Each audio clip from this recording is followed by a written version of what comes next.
Short there, my man Bird could pay $300 for a liquor license and then charge you $1,000.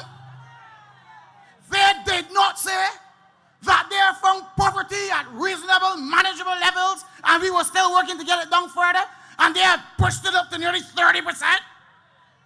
They did not say that pensioners in this country were getting free medication and they charged them for it. They did not say that poor people in this country were now beginning to feel good about living in Barbados again and they're crushing them. They did not say that it was a lot better under the B's and now they're dying under the D's. That is what the report card should have said. They did not say to you that their most important promise, the signature move on their campaign, was cost of living, cost of living, cost of living. And where's cost of living today? Where's cost of living? Where's cost of living? We push it up, they push it up, they push it up.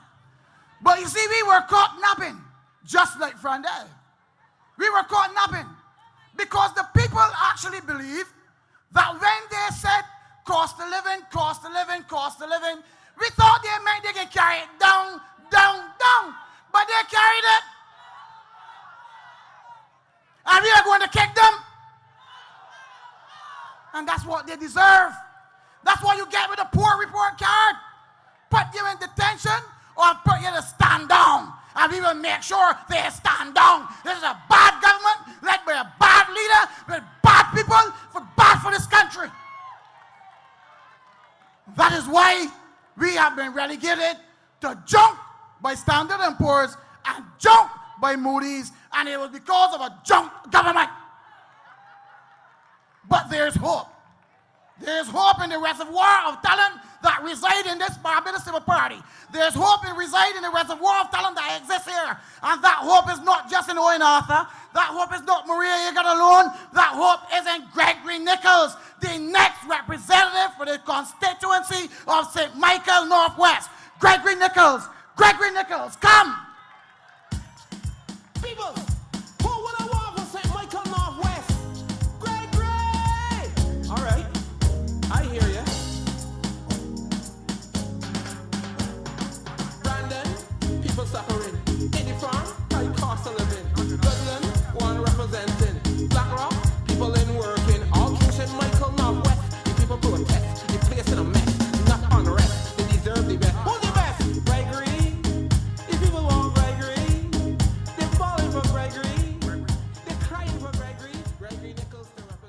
A pleasant good night to the Barbados Labour Party family. On my way here tonight, many people stop and ask me how things going in St. Michael Northwest. Like what? When a man who lives in a community and is an incumbent MP has to label his campaign by a slogan called Home Drums Beat First, you can understand how bad he's struggling in his own backyard. When a man who has pretensions to occupy that office as a Prime Minister of Barbados has to resort today to going into the primary schools in the constituency after school to hand out T-shirts, bags, whistles, lights, bells, teacups, T-shirts to parents, you know a man really struggling. I am very happy to be on the national stage as part of this Barbados Labour Party rescue mission. And I am grateful for my colleagues for the guidance and the assistance that they have given to me in this campaign so far. I am also happy that the Democratic Labour Party has finally joined this campaign because Frandel Stewart called an election and the Democratic Labour Party was not ready. I am also equally happy that they have now conceded that this election is not about the Barbados Labour Party, but that this election is now a referendum on the Democratic Labour Party's stewardship or lack thereof, from 2008 to 2013. Their slogan, "Them's now, them's again," is something I would invite you to reflect upon as we examine the impression that they are creating, that they want to be judged by their record. We all know that their record is one of abject failure, not only in the economy, but across every single sector of Barbados. We know that they have created a Midas touch in reverse, that everything that the Democratic Labour Party has touched in 5 years and more has turned into junk. And you had evidence of it yesterday, that one of the showpieces of the Barbados Labour Party's ability to generate new opportunities and new sectors in the Barbadian economy was our offshore drilling program. That when you can hear that the important and very expensive seismic data is disappearing from the government offices, you cannot imagine that the Democratic Labour Party could lose that very priceless information. But we have now begun to understand that Fumble Stewart and the Eager 11 cannot manage or run Barbados. So they cannot report to this nation.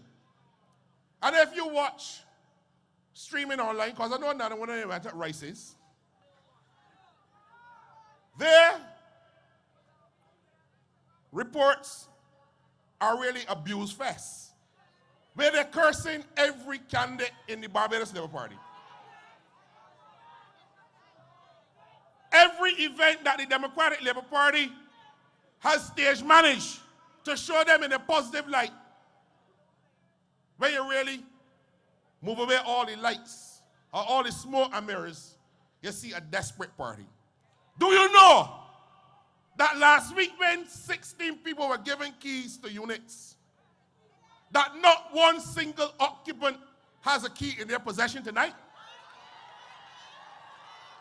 Do you know that the National Housing Corporation does not even have a list of those people who were posing in the papers with keys? Do you know that the day after you see Frondel lying down the bed and Michael Ashley with all 75 teeth skin in his mouth, that courts send the trucks backing up in the place to take back the furniture? So when the Democratic Labour Party is telling you that their showpiece is housing, you would know that that event was just like a Hollywood movie set, intending to deceive the people that they have a showpiece, because we know that they can't carry nobody up Coverley, because the only thing at Coverley is dust mites. So Fumble and his crew, the Eager 11, have to resort to invective and personal attacks. And if you hear them, last night they're talking about who got a child that the pay court tax for, and how much houses this body got. This country is in its worst shape in its history since independence. And you would think that in 2 reports to the nation, that the ministers representing the 2 leading economic sectors in Barbados, which the central bank governor and the minister of finance, or finance, because that's what we do, we make it standing in a nest of finance. You would think that the Minister of Tourism and the Minister of International Business and International Transport would be reporting to the nation. But they have no reports. And I cannot understand why the Democratic Labour Party would pair international business with international transport. Because we would think that, or the thought would be, you pair international business with tourism. But it appears now that George Hudson's record is that for the international business to be flying out of Barbados and not coming back. That is why you have a Ministry of International Business and International Transport, so that George Hudson could get rid of that sector. Barbados must understand that the evidence demonstrated by the Democratic Labour Party, even after Frondel ring the bell, shows how they operate in government.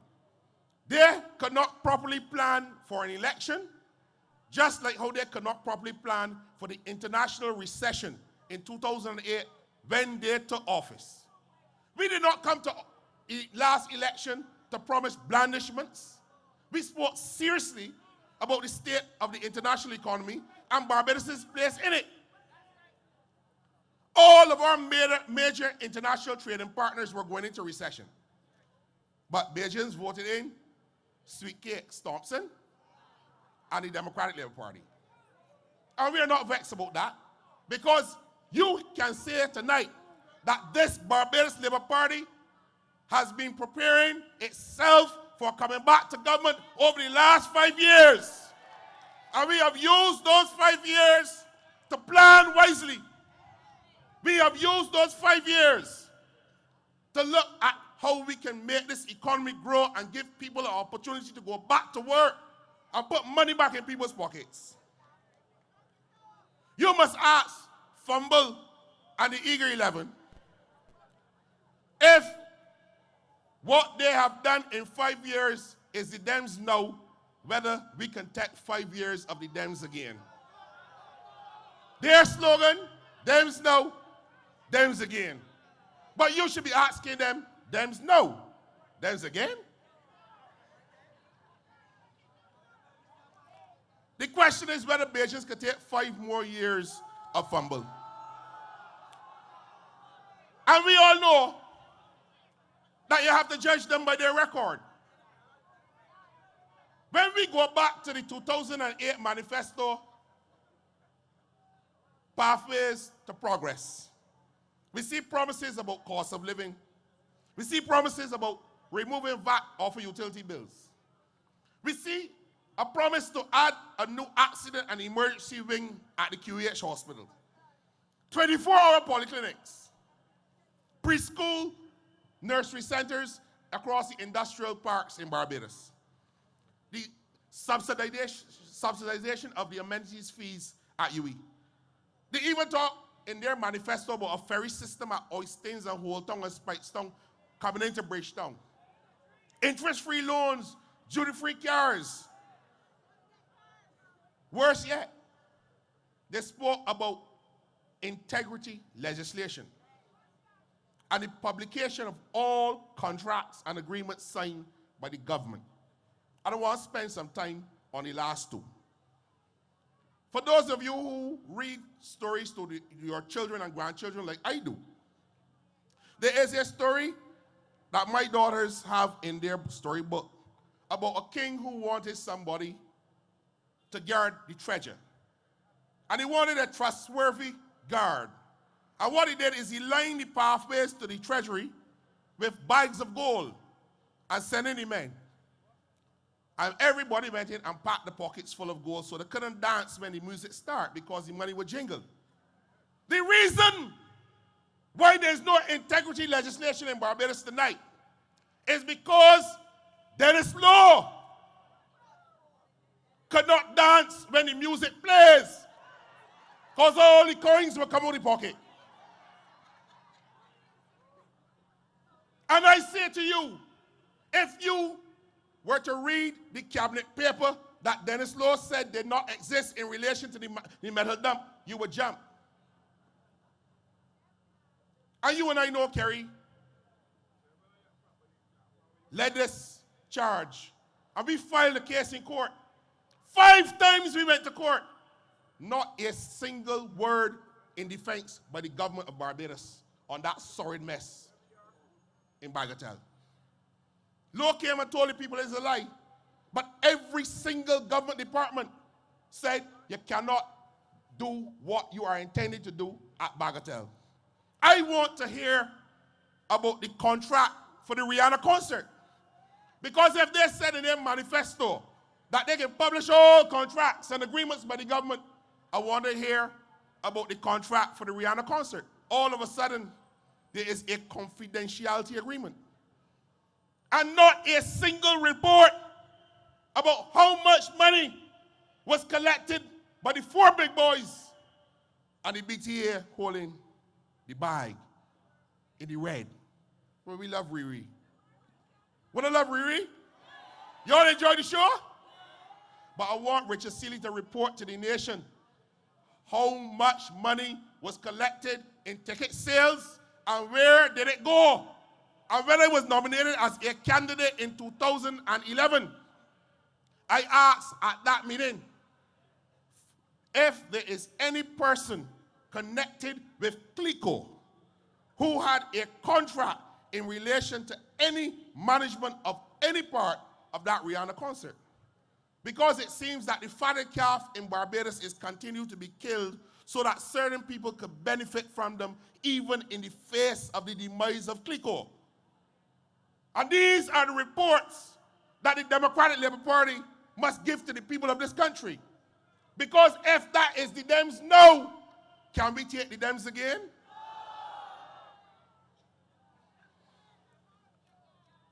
This country after 5+ years, because you really would have thought that Frundle, after going into extra time, would have done something extra special to justify going into extra time.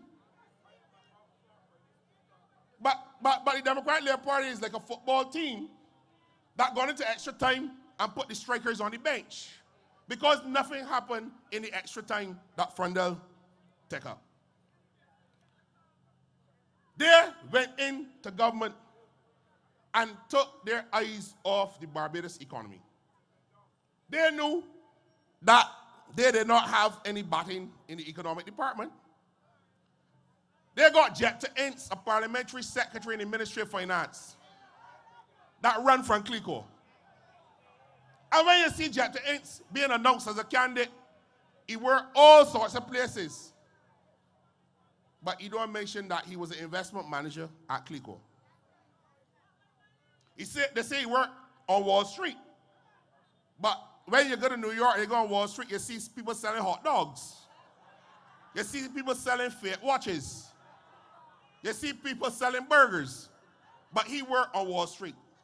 A man who repeatedly refers to the fiscal deficit as the physical deficit.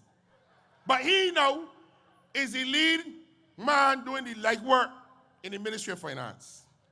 Then you got Chris Sinclair,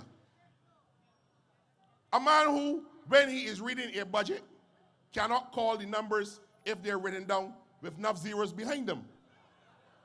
And he's now had to advise the Ministry of Finance that anytime he's reading a speech, print out the words to the numbers. And you hear in the budget, I'm not like him, I don't tell lies. Frundle, they're calling the numbers for him so he could hear, so he could call it out, because he can't get it done. But they took their eyes off the economy. They knew that their batting was weak in that department. So in order to create the impression that they were not doing something wrong, they said, look, Barbados is not an economy, it's a society. So if we give the people some free bus fares, some summer camps, and that would make everybody in Barbados feel that this country is a society. But when after, if you remember in 2008, in the estimates debate, said that if the government is intended to incorporate that program in the estimates as part of the economic policies of the land, it has to be careful that after the international recession has ended with our major global trading partners, that we will have a prolonged recession in Barbados. When he said that in 2008. And Thompson, in his first budget, foo-foo everything that Wayne said and call it intellectual mumbo-jumbo. And all of them stumped the desk. Kenny worse than the whole lot. Because all of a sudden, Barbados was no longer an economy, but it was a society. Can you imagine that a country is going through its worst economic recession in its history, and the government is telling you that their focus is on bus fares, free, summer camps, and constituency councils? It is no wonder that you could have immediately dismissed Thompson in his first budget, a $60 million bond he wanted to raise to rebuild the QEH. A tourism master plan, Sealy jump up and talk about, and when Toppin tell him it is not practical, we see no signs of life in the Ministry of Tourism. Ronald Toppin was talking foolishness. We hear that they can build a new terminal for private jets and a regional ferry system that the government will invest in. And you remember the $4 taxes on cell phones and the taxes on bicycles? That was Sweet Kate Thompson's first budget to the people of Barbados. None of those policies were implemented. We hear the Democratic Labour Party every day in its first term, every month announcing a new project at Merrick's, a new project at Full Bay, something going on at Pickering. And every 3 or 4 months you hear Four Seasons can start back. And the most wicked lie, when Sinclair was asked what about the government's investment in Four Seasons to back the IADB loan, Sinclair says, well, the Ministry of Finance has already got the assurance from the NIS in St. Vincent and the NIS in Dominica that they can invest in Four Seasons. And he is still our Minister of Finance. Tell a lie on 2 prime ministers in Barbados, had Skerritt backpedaling in his own country, poor Dominica. People want to know, we got money to throw down in a hole down in Barbados.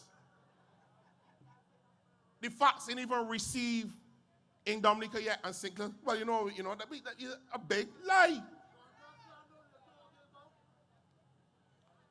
Over the last 5 years, Barbadians had to endure a wage freeze. And you remember Sinclair's words? He is not interested, there's no wage freeze, but white public sector workers and workers in statutory corporations can't get increase in pay. Inflation has gone up under this government, and your wage is the same. But there ain't no wage cut. Your salaries ain't cut. The private sector sending home workers by the hundreds every day. People going to work, dreaded that when the boss called them to the office and hand them an envelope, it's not green paper. The government printer ran out of green paper. The government printer over there has run out of green paper because everybody is fearful now that they have to lay off their workers, all the employees in Barbados. We have had a significant decline in the standard of living in this country. And I am concerned that ordinary people, a fella yesterday asked me when he can get back, he 1,300. I thought he talking about motorcycle, you know. But he talking about his reverse tax credit. I want to ask you, if that is the Dems now, you want the Dems again?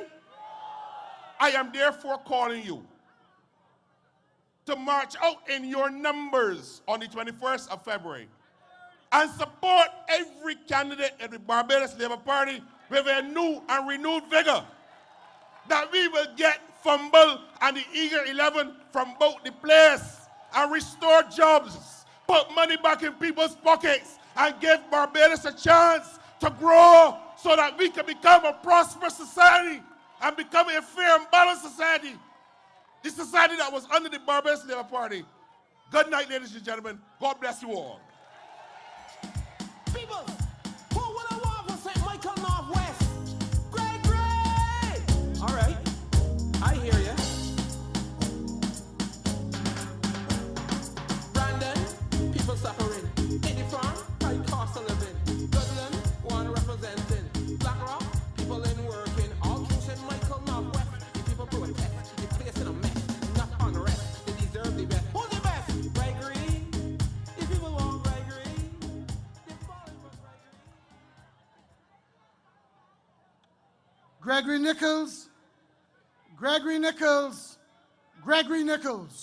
I am confident that based on what I am hearing down there in Northwest, that Gregory Nicholls will get rid of that boy, Christopher Unclear. Unclear in his leadership of this economy, unclear in his constituency, and we will make it clear that he needs to get out of there. Gregory will take care of him. But we continue.